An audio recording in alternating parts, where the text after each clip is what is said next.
KSG coaching के YouTube channel पर आप सभी का स्वागत है। और हम आज मारवाड़ के पार्ट 6 में अध्ययन करेंगे राव चंद्रसेन का। और ये KSG कोचिंग के RS के बैच के ऑफलाइन बैच का रिकॉर्डिंग है जो आपको ऑनलाइन प्रोवाइड करवाई जा रही है। और आज हम इसी क्रम में अध्ययन करेंगे पार्ट 6 में राव चंद्रसेन।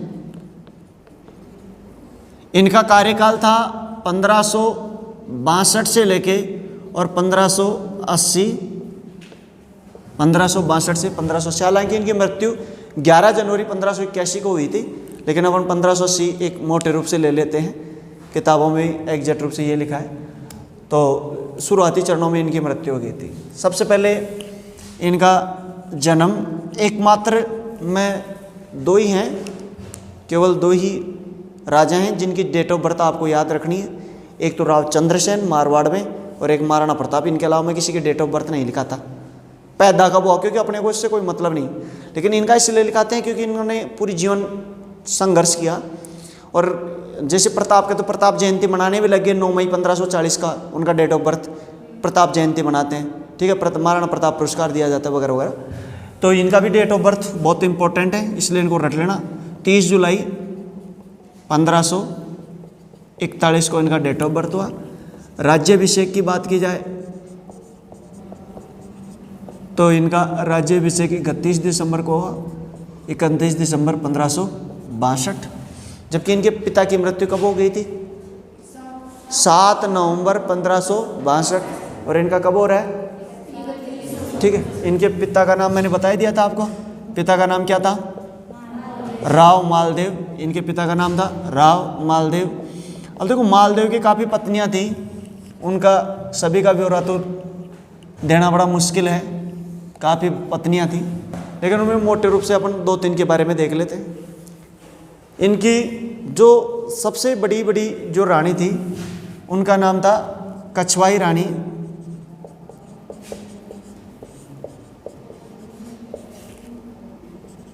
लाछल देवी।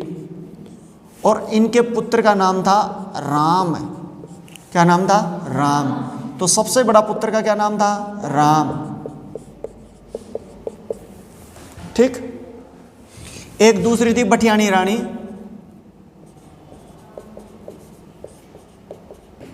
और इनके पुत्र का नाम था मोटा राव उदय सिंह। कौन सा उदय सिंह?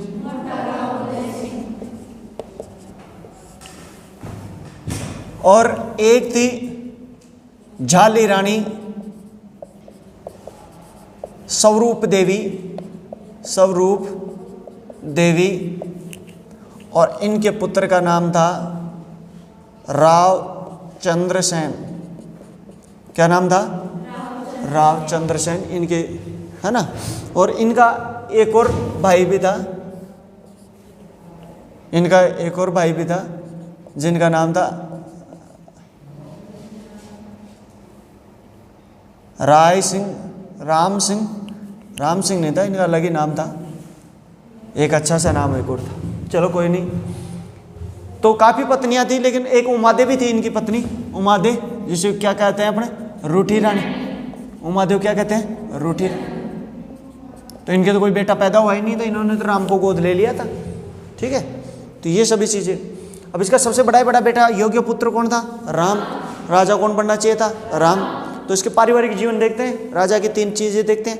एक उसका व्यक्तिगत या पारिवारिक जीवन, दूसरा उसका राजनीतिक, और तीसरा उसका सांस्कृतिक। ठीक। तो पहले चरण में हम और उसका व्यक्तिगत जीवन के बारे में देख रहे हैं, तो इसके बारे में देख रहे हैं। अच्छा, इनकी मृत्यु जो हुई थी वो हुई थी 11 जनवरी 1581। ठीक है। सचियाप कहाँ पड़ता है? सचियाप पड़ता है सोजत। और सोजत कहाँ पड़ता है? पाली। ठीक है।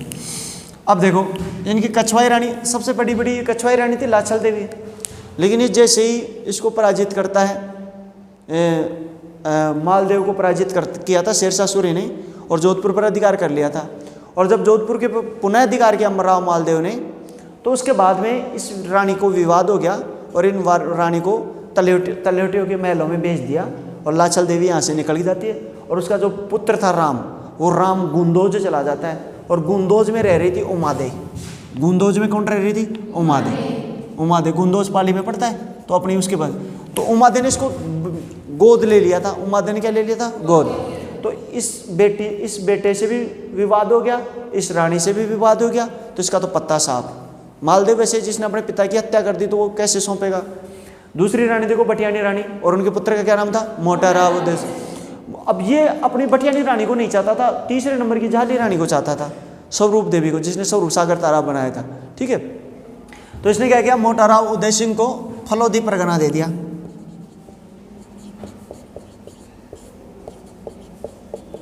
कौन सा परगना दिया? फलोदी परगना जोधपुर दे दिया, भाई आप यहाँ पे रहो। और इसको पहले निकाल दिया। और इसने अपने तीसरे पुत्र राव चंद्रसेन को अपना उत्तराधिकारी घोषित किया। तीसरे पुत्र राव चंद्रसेन को क्या घोषित कर दिया? उत्तराधिकारी घोषित किया। ठीक, तो ये इसके आरंभिक जीवन था और ये इसकी बातें थी। अब राम के बारे में देखेंगे, तो जैसे ही ये राजा बनता है, अब इसके राजनीतिक कैरियर के बारे में देखते हैं। जैसे ये राजा बनता है तो ये सोचता है कि यार अपने भाई हैं तो अपन उनसे विवाद नहीं करते हैं, क्योंकि अपने पिता ने काफ़ी विवाद कर रखे हैं। और दूसरी चीज़ इसको पता भी था कि अपने योग्य उत्तराधिकारी है नहीं, अपनी जगह होना कौन चाहिए था? अपना बड़ा भाई होना चाहिए, राम होना चाहिए था। तो अभी राम कहाँ रह रहा था? गुंदोज में नहीं, केलवा में रह रहा था। कहाँ रह रहा था? केलवा। गुंदोज के बाद में केलवा में चले गए थे दोनों माँ बेटे, और केलवा से फिर वो आई थी सत्य होने के लिए। ठीक है, तो राम ये विवाद नहीं चाहता था। तो इसका एक छोटा भाई था जिसका नाम था राम सिंह, राय सिंह या कुछ ऐसा ही नाम था। वो सबसे पहला विद्रोह कर देता है और दुनाड़ा में से खूब लूटपाट करता है, तो उसको हरा देता है। ये कौन? चंद्रसेन। तो पहला विद्रोह तो उसका शांत कर दिया। फिर इसके बाद में सभी सामंत इकट्ठे होने लगे, और सभी सामंत इकट्ठे होके और इनके खिलाफ षड्यंत्र करने के लिए लगे राव चंद्रसेन के। और उन्होंने आमंत्रित कर लिया राम को और मोटा राव उदय सिंह। तो उसके तरफ दोनों तरफ से आक्रमण होने लगे। ये अपना राजस्थान है, तो ऊपर से भी करने लगे और नीचे से भी। नीचे से राम कर रहा था नाडोल में, और ऊपर से कौन कर रहा था? मोटा राव उदय सिंह फलोदी में। तो दोनों तरफ से गिर गया और दोनों तरफ से इसके ऊपर आक्रमण होने लगे। और जब इसके ऊपर आक्रमण हो रहे थे तो सबसे पहले इन्होंने पराजित किया मोटा राव उदय सिंह को। मोटा राव उदय सिंह को, अपने बड़े भाई को उन्होंने पराजित किया और अपनी कटार फेंक के मारता है, और कटार से वो घायल भी हो जाता है, लेकिन उसकी हत्या नहीं करता है, उसे जीवित छोड़ दिया। क्या छोड़ दिया? जीवित। और वापस क्या दे दिया? वापस फलोदी दिया उसको। फलोदी परगना उसको वापस दे देता है कि आप ठीक है, अपना परगना रखो, मेरे को आपसे कोई विवाद नहीं है, कोई लड़ाई नहीं है, आप यहाँ पर सुख शांति से। मोटा राव उदय सिंह का किस्सा खत्म हुआ। अब दूसरा उसका जो बड़ा भाई था उसका क्या नाम था? राम। तो राम आक्रमण कर रहा था, तो राम को उन्होंने नाडोल के युद्ध में पराजित किया। नाडोल के पास में पड़ता था नाडोल। इसको तो लोहावट के युद्ध में पराजित किया था। कौन से युद्ध में? लोहावट का युद्ध। हालांकि ये छोटे युद्ध थे, इनका नाम नहीं पूछेगा, लेकिन फिर भी मैं लिख लेता हूँ। नाडोल में इनको पराजित किया। नाडोल में ये पराजित होके जब ये भागता है यहाँ से, तो इसके पीछे जाता है, भैया रुको। बोला क्या बात है? फिर देखो आपकी जगह मैं राजा बन गया। अब राजा तो बन गया जो बन गया, लेकिन आप ये करो, ये सोजत परगना रख लो। तो उन्होंने अपने छोटे बड़े भाई राम को क्या, कौन सा परगना दे दिया? सोजत। सोजत कौन सा पड़ता है? पाली में। ये दे दिया। इसके बावजूद भी इनका भाई इनकी बातों से बड़ा नाराज था, आहत था।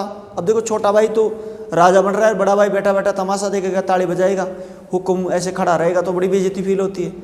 तो ये राम जो है वो अकबर की शरण में चला जाता है। किसकी शरण में चला जाता है? अकबर की शरण में चला जाता है। और अकबर की शरण में जाके और उसने अपने भाई के विरुद्ध सहायता मांगी। क्या मांगी? सहायता मांगी। तो पहली बार शत्रु के पास फिर जाता है, शत्रु के पास।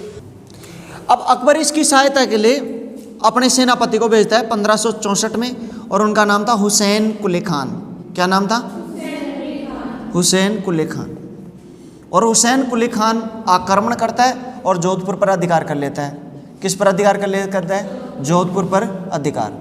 अब जोधपुर पर अधिकार करने के जब ये इसका अधिकार हो जाता है, तो अब ये भाग के कहाँ पे जाएगा? रहने के लिए जगह तो चाहिए। तो बताओ इसका पिताजी भाग के कहाँ पे गया था? भाद्राजून। कहाँ गया था? तो इनका क्या नाम था? राव चंद्रसेन ने कहाँ शरण ली? भाद्राजून। भाद्राजून में शरण ली।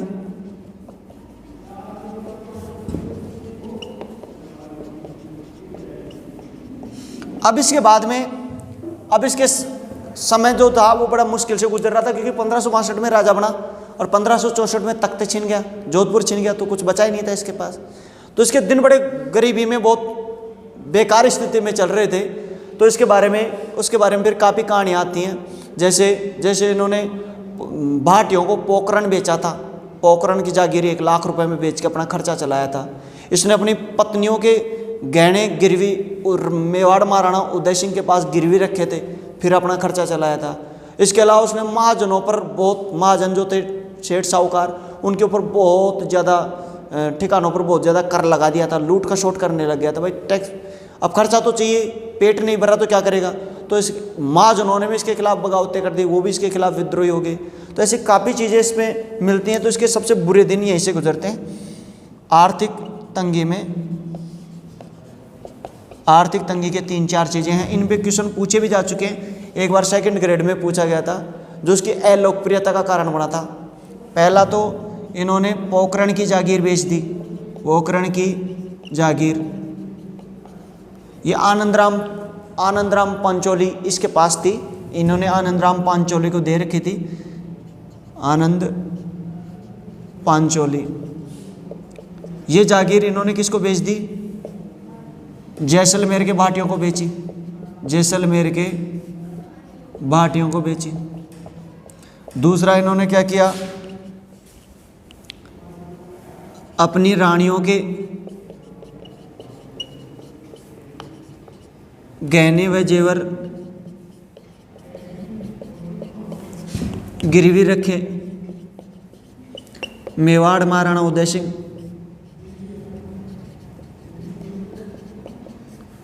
और एक और इनके ऊपर जो आता है आर्थिक तंगी के ऊपर, ये क्वेश्चन पूछा जा चुका है कि इन्होंने महाजनों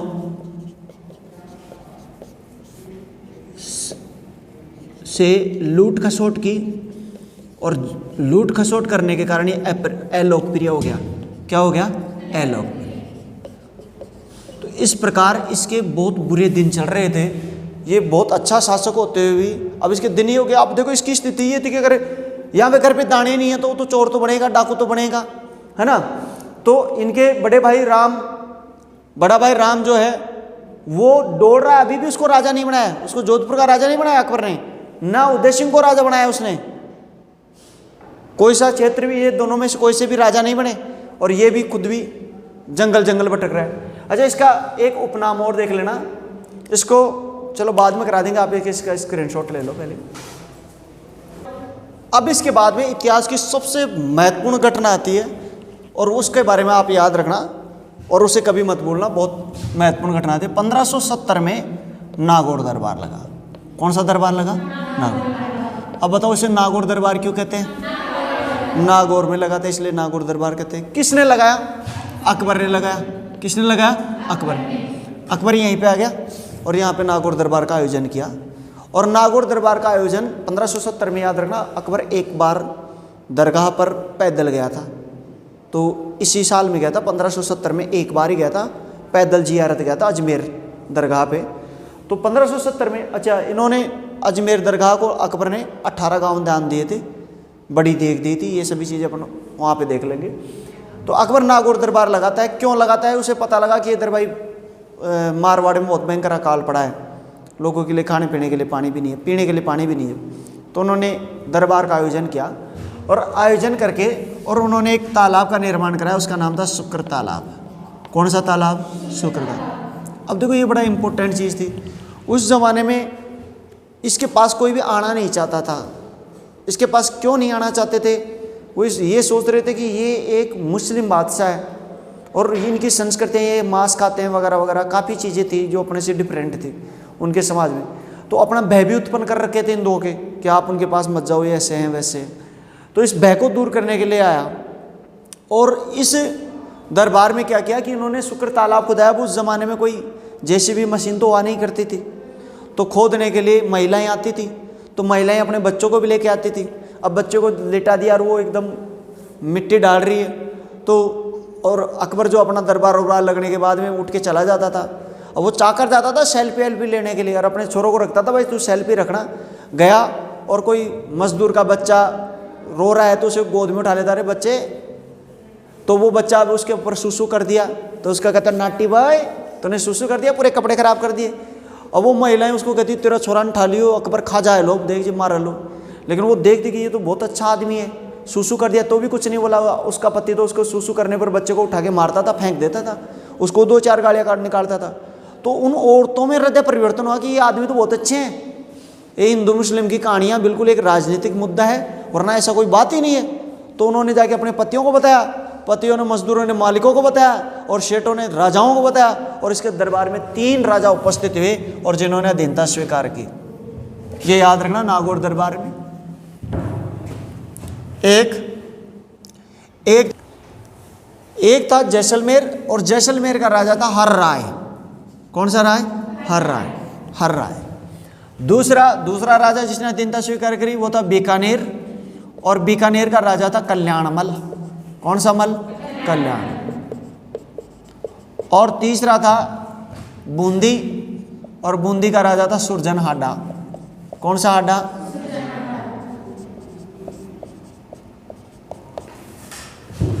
ठीक है। अब सिरोही के राव सुल्तान ने भी बहुत जबरदस्त विरोध किया था।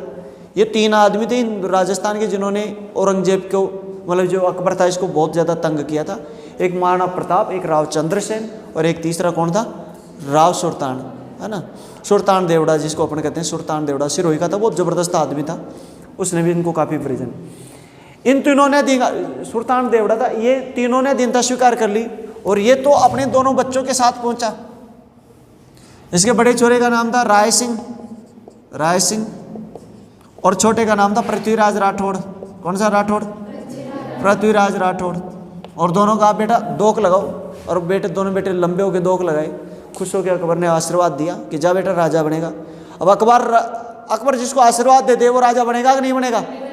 तो इन्होंने राय सिंह को 1572 में जोधपुर का प्रशासक नियुक्त किया।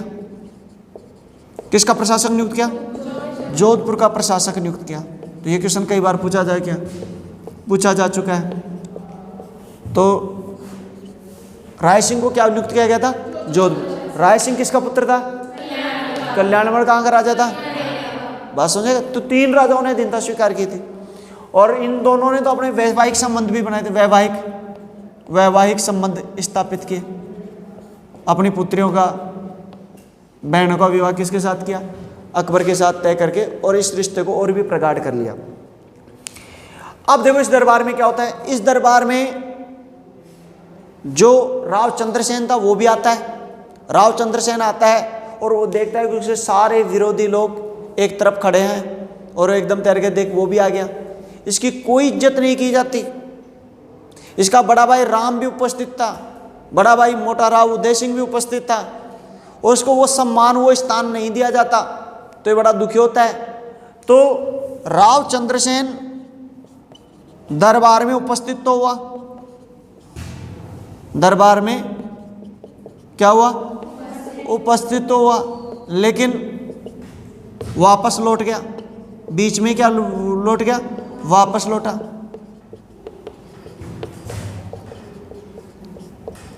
और उसने अपने एक बेटे को छोड़ा जिसका नाम था राय सिंह। अब देख लो, आप कहोगे मुझे राय सिंह तो ये इसका बेटा था कल्याणमल का, तो इसके छोरे का नाम राय सिंह नहीं हो सकता क्या? अरे दोनों काका के तो हैं छोरे, समझेगा? तो इसका नाम भी राय सिंह था और इसका नाम भी क्या था? राय सिंह। अपने पुत्र राय सिंह को छोड़ के, अच्छा इसके खुद माजाए भाई का नाम था रायमल। क्या नाम था? रायमल। और ये इसका पहला विरोध रायमल ने ही किया था, रायमल ने। और रायमल ने दुनाड़ा लूटा था। कौन सा नाड़ा? दुनाड़ा में लूटपाट मचाई थी जोधपुर के पास। तो सबसे पहले इसने अपने भाई रायमल में कह रहा था ना, अभी वो नाम याद नहीं आ रहा, वो रायमल है। तो पहला भाई था रायमल, जिसने विद्रोह किया था। फिर उसके बाद में किसने किया था? मोटा राव उदय सिंह। उसको किसे, कौन से युद्ध में पराजित किया गया था? लोहावाटी। कौन से युद्ध में? लोहावाटी, लोहावाटी के युद्ध में। और तीसरा कौन था? राम। और राम को कहाँ पराजित कर दिया था? नाडोल के युद्ध में, नाडोल में पराजित कर दिया था। ठीक, वापस आओ। तो राव चंद्रसेन नागौर दरबार में उपस्थित हुआ, लेकिन बीच में ही छोड़कर वापस लौटा और अपने पुत्र को किसको छोड़ के आ गया? राय सिंह को। किसको छोड़ के आ गया? राय सिंह को छोड़ के आ गया। अब देखो इस बात का अकबर को पता लगा कि यार ऐसे कैसे हो सकता है, उसकी हिम्मत कैसे होगी, आ गया यार बीच में छोड़ के चला गया। तो इस बात से बड़ा गुस्सा हुआ, बोला कि साहब वो कहाँ गया? कि भाद्राजून गया, वहाँ गया भाद्राजून। तो उसने आक्रमण किया, किस पर कर गया? भाद्राजून पर आक्रमण किया।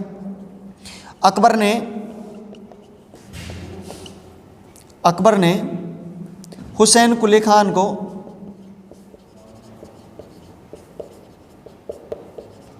भाद्राजून भेजा। 1572 में। तो जब इसको भाद्राजून भेजा तो यहाँ भाद्राजून का किला थोड़ा कमजोर था, तो यहाँ से निकल के और राय सिंह आ जाता है सिवाना। कहाँ आ जाता है? सिवाना। अब आओ तुम्हारे को मैं देख लूंगा। चंद्रसेन ने शरण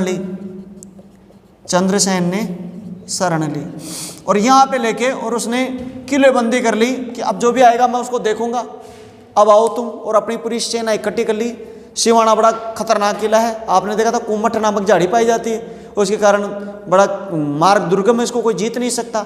अब यहाँ पे आक्रमण करने के लिए आते हैं। सबसे पहले आक्रमण करने के लिए आता है हुसैन कुली खान। हुसैन कुली खान को तो आदत पड़ रही थी ना, ये तो बार बार जीतने की आदत पड़ रही, तो आया, आके पिट के चला गया, इसको पराजित कर दिया इसने, पहला काम। फिर इसके बाद में दूसरा आया जिसका नाम था जलाल खान। क्या नाम था? जलाल खान। और जलाल खान की तो हत्या ही कर दी। क्या कर दी? ले जाओ पकड़े। जलाल खान का नाम सुना? जलाल खान कोरची। ये जलाल खान कोरची वही है जो महाराणा प्रताप से जिसने मुलाकात की थी। किससे मुलाकात की थी? महाराणा। जलाल खान की हत्या कर दी इन्होंने। फिर तीसरे नंबर पे जाता है राय सिंह। कौन सा सिंह? राय सिंह, बीकानेर का राय सिंह जाता है। राय सिंह भी पराजित होकर आ जाता है। राय सिंह भी क्या हो गया? पराजित। राय सिंह के बाद में अब ये इसके खुद के भाई को बेचता है जिसका नाम था मोटा राव उदय सिंह। क्या नाम था? मोटा राव उदय सिंह। और मोटा राव उदय सिंह को बेचता है, तो मोटा राव उदय सिंह इसको चारों तरफ से घेर लेता है, लेकिन जीत नहीं पाता। अब जब जीत नहीं पाता तो वो कहता है कि महाराज और थोड़ा सा सैनिक भेज दो, नहीं तो फिर हमारी भी हाथ से निकल जाए लो।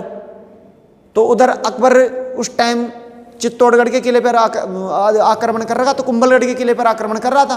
तो कुंभलगढ़ में उसका किलेदार आपने देखा होगा महाराणा प्रताप 1576 में पहली बार कुंभलगढ़ पर किसने अधिकार किया था? अरे पहली बार कुंभलगढ़ पर किसने अधिकार किया था? शाहबाज खान ने। कौन से खान ने? शाहबाज खान ने। 1576 से 77 नहीं सुना है ना? 1576 से 77 4 बार किया था, 3 बार आक्रमण किया? 3 बार, ये बताया था ना उस टाइम। तो शाहबाज खान को फोन करता है कौन? अकबर, कि भाई तू कहाँ पे है? बोला कुंभलगढ़ में हूँ महाराज। कि तू इसको छोड़, तो फिर कहाँ जाना है? कि सिवाना में जा फटाफट, पूरी सेना लेके, पूरी शाही सेना लेके। वो पास ही पड़ रहा था। तो शाहबाज खान जाता है। कौन जाता है? शाहबाज खान। और शाहबाज खान अपनी शाही सेना लेके जाता है, पूरे औरंगजेब अकबर की सेना, और उसकी सेना ले जाकर उस पर अधिकार कर लेता है। तो शाहबाज खान ने क्या कर लिया? अधिकार कर लिया। अब जब ये शाहबाज खान आ जाता है, मोटा राव उदय सिंह ये तंग होता है, तो लास्ट में ये इसको भी छोड़ देता है, सिवाना को भी छोड़ देता है। उसके बाद में रामपुरा के बाद में ये छोटे छोटे शहर हैं, उनमें भटक रहा है। सोजत, पाड़ी, वहाँ पे भटक रहा है, ठीक है। और वहाँ भटकता रहा है, चल रहा है। और ये जो सिवाना का दुर्ग था वो पत्ता राठौड़ को सौंपा था। किसको सौंपा था? पत्ता राठौड़। और पत्ता राठौड़ के अलावा एक और था कल्ला। कौन सा था? कल्ला राठौड़। पत्ता और कल्ला राठौड़।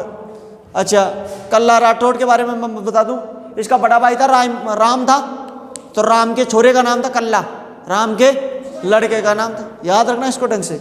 तो पत्ता राठौड़ और कल्ला राठौड़, इन दो को किला सौंप के और यहाँ से निकल जाता है। और ये दोनों लड़ते हैं काफ़ी हद तक। और शिवाना का यहाँ पे वो भी होता है, एक जौहर भी होता है, बहुत ज़बरदस्त कहानी है इसकी। तो अब यहाँ से ये निकल के चला जाता है।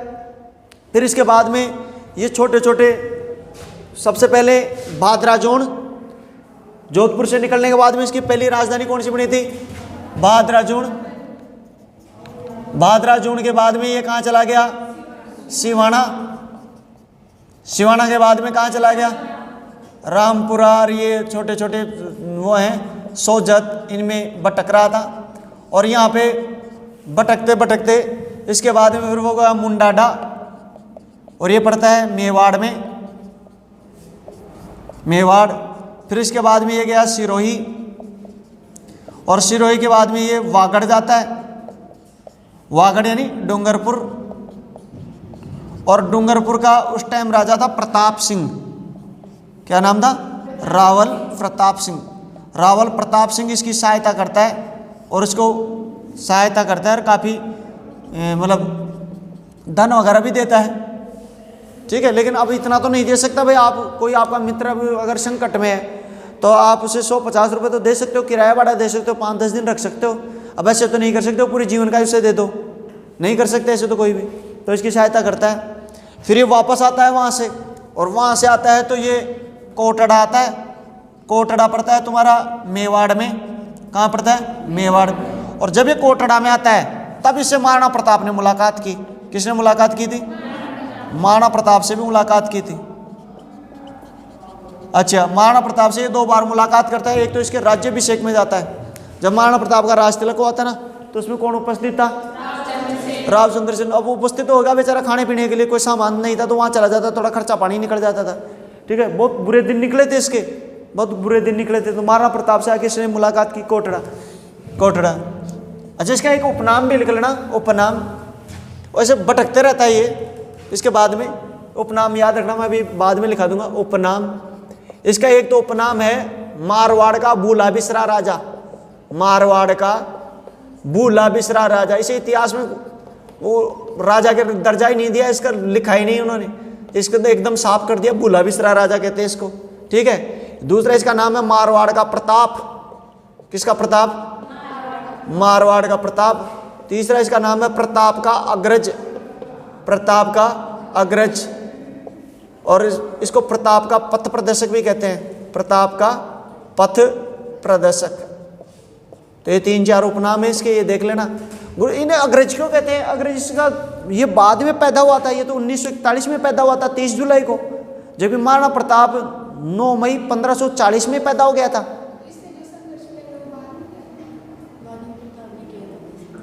बताओ। वेरी गुड, ये याद रखना। रावचंद्र सेन 1562 में राजा बन गया था। कब बन गया था? जबकि महाराणा प्रताप बनता है 1572 में। कब बनता है? तो 10 साल पहले ये राजा बन गया था, इसलिए अग्रज कहते हैं इसको। और इसने पहले से ही महाराणा प्रताप से टक्कर लेना चालू कर दी थी, इसलिए महाराणा प्रताप का अग्रज कहते हैं। महाराणा प्रताप का अग्रज, अग्रज यानी पहला पैदा होने वाला, समझा क्या? तो इसका लोग पहले पैदा नहीं होता, पैदा तो महाराणा प्रताप के बाद में हुआ था। इनके डेट ऑफ बर्थ 30 जुलाई है, 30 जुलाई 1541, और महाराणा प्रताप की कितनी है? 9 मई 1500, ठीक है। कोटड़ा में इन्होंने महाराणा प्रताप से मुलाकात की, और जब ये मुलाकात कर रहा था तो ये इधर वाले इसके सामंत बड़े दुखी हो रहे थे। बोला कि उन्होंने, अकबर ने क्या किया कि सोजत में खालसा घोषित कर दिया पाली में। अब इन्होंने कहा कि आप आओ यहाँ पे और आप हमारा वो करो, नेतृत्व करो। सरदारों के कहने पर 1579 में जाता है और अपने सरदारों के सहयोग से सोजत परगने को वापस जीत लेता है। तो इसने इसके बाद में, कोटड़ा के बाद में कहाँ आया? सोजत। और सोजत परगने पे आके और उन्होंने सोजत पर क्या कर लिया? अधिकार किया। इसका आप एक स्क्रीनशॉट ले लो। सोजत पर अधिकार कर लिया। देखो भाई, सबसे पहले कहाँ का राजा था? जोधपुर। कहाँ का था? जोधपुर। जोधपुर से इसको भगा दिया। जोधपुर से सबसे पहले किसने भगाया था? हुसैन कुली खान। तो जोधपुर से भाग के कहाँ पे आ गया? फिर भादराजोण से भगाया तो कहाँ आ गया? सिवाना से रामपुरा, रामपुरा के साथ लिख लेना पीपलोद, रामपुरा और पीपलोद, ये गाँव के नाम ही है, वहीं आसपास पड़ते हैं। और सोजत में उन्होंने जैसे काजूना गाँव, काजूना, फिर वहाँ से ये आया मुंडाड, मुंडाड पड़ता है मेवाड़, फिर मुंडाड के बाद में ये सिरोही चला गया, सिरोही से वागड़ में गया डूंगरपुर, और डूंगरपुर का राजा कौन था? राव प्रताप सिंह। फिर डूंगरपुर से वापस आया कोटड़ा, कोटड़ा कहाँ पड़ता है? मेवाड़ में, और मेवाड़ में महाराणा प्रताप से मुलाकात की, और फिर सोजत पर गए। अब उस टाइम क्या हुआ कि अकबर ने सोजत में खालसा घोषित कर दिया। कहाँ घोषित कर दिया? सोजत, सोजत का मतलब पाली, पाली को क्या घोषित कर दिया? खालसा घोषित किया। अब ये जैसे ही खालसा घोषित करता है तो पूरे राजपूताने में एकदम आग उत्पन्न हो जाती है। खालसा जानते हो खालसा क्या होता है? ऐसी जमीन जिस पे डायरेक्ट राजा का अधिकार रहेगा, और जमीन बड़ी मायने रखती है उन लोगों के लिए, आन बान शान का प्रतीक है। और पूरी सोजत की जमीन ही बिकी होगी अकबर की, अकबर जो चाहे वो कर सकता है, ये होती है खालसा जमीन। तो जब इन्होंने खालसा घोषित किया तो इन्होंने वापस उसको फोन किया, किसको?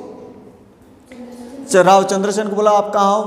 बोला कि मैं यहाँ पे हूँ। बोला आओ, हमारे आपको नेतृत्व की जरूरत है कि अभी तो आपने भगाया था मेरे को सहायता नहीं कर रहे थे, क्योंकि इनको लूटता था तो सभी इससे तंग भी थे। तो इन्होंने कहा हम आपका साथ देंगे। तो ये आया और राव चंद्रसेन ने 1579 में सोजत पर अधिकार कर लिया। किस पर अधिकार कर लिया? सोजत पर अधिकार कर लिया।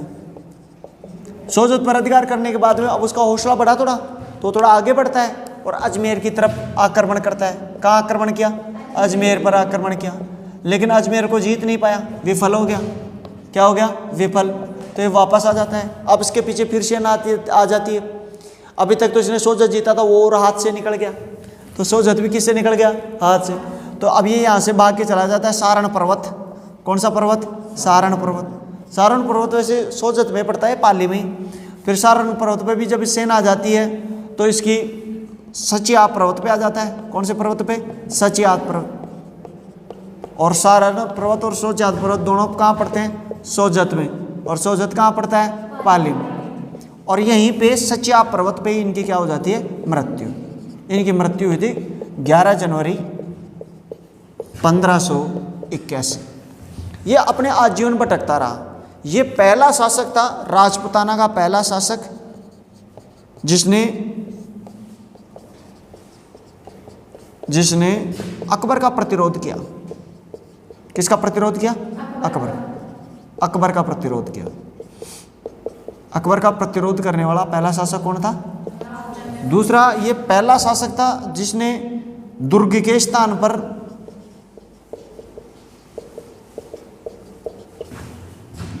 पहाड़ी एवं छापामार युद्ध प्रणाली को अपनाया। छापामार युद्ध प्रणाली को अपनाया। दो चीज, और एक चीज और याद रखना, इसी के कारण इसको इतिहासकार विश्वनाथ रेऊ जो है वो इसको बुला बिसरा राजा कहते हैं। रेऊ क्या कहते हैं? बुला बिसरा राजा। बुला बिसरा राजा भी नाम लिखा था ना अपने, वो उनके सामने लिख लेना, बुला बिसरा राजा। किसने कहा है? रेऊ ने कहा है, विश्वनाथ रेऊ ने। तो इस प्रकार ये आजीवन भटकता रहा, वो करता रहा। अच्छा, अब देखो अकबर की रणनीति देखो। अकबर जो है वो इसके भाई इसके पास गए, अकबर के पास गए। अकबर के पास इसके भाई कौन कौन गए थे? और एक तो गया था राम, और एक दूसरा कौन गया था? मोटा राव उदय सिंह। तो इसने राम को तो दक्षिण गुजरात में मिर्जा बंधुओं के दमन के लिए भेज दिया। मिर्जा बंधुओं के दमन के लिए कि आप तो ऐसे करो कि इनको मार के आओ, ये बड़े उत्पात मचा रहे हैं, आप उसके दमन के लिए भेज दिया। और मोटा राव उदय सिंह को इन्होंने गुजरों के दमन के लिए भेज दिया। कौन से दमन के लिए? गुजरों के दमन। यानी दोनों को केवल इस्तेमाल कर रहा है। केवल क्या कर रहा है? इस्तेमाल। यहाँ तक कि मोटा राव उदय सिंह तो अपनी बेटी का विवाह भी करेगा। अभी अपना अगला मोटा राव उदय सिंह आएगा तो इसके बाद में देख लेंगे। तो अपना ये इस प्रकार कंप्लीट होता है। ये अकबर किसी को कुछ देता नहीं था, बस खुश करके रखता था हर किसी को। जैसे हालांकि ये जो था महाराणा प्रताप था, प्रताप के भी भाई थे। महाराणा प्रताप के भाइयों का नाम सुना है क्या? अकबर की शरण में गए थे, एक का नाम था सागर, एक का नाम था जगमाल। जगमाल को टागे तो राजा बना था। तो सागर को तो चित्तौड़गढ़ का किलेदार नियुक्त किया था। किसने किया था? नहीं, महाबत खान ने। कौन से खान ने? तो महाबत खान कौन था? जहांगीर का सेनापति। किसका सेनापति? तो जहांगीर ने किया था इसको एक तरीके से। बात समझ आएगी? जबकि जगमाल को उसने बिल्कुल जहाजपुरा की जागीर दी थी। कहाँ की जागीर दी थी? जहाजपुरा की जागीर दी थी। जहाजपुरा कहाँ पड़ता है? भीलवाड़ा। तो ये याद रखना, इसको तो थोड़ा बहुत दे दिया था भाई, रोटी पानी का खर्चा निकल जाए इसका, तो जहाजपुरा की जागीर दे दी थी इसको। ठीक है, तो ये याद रखना। बाकी इन दोनों को तो यूं घुमाता रहता है, कभी इधर कभी इधर। वो लड़ाई करो, पहले उसको जीत के आओ, अपने योग्यता का प्रमाण दो। इनको कहीं पे भी नियुक्ति नहीं देता है। ठीक है, खालसा घोषित कर रखा है। खालसा समझ रहे हो?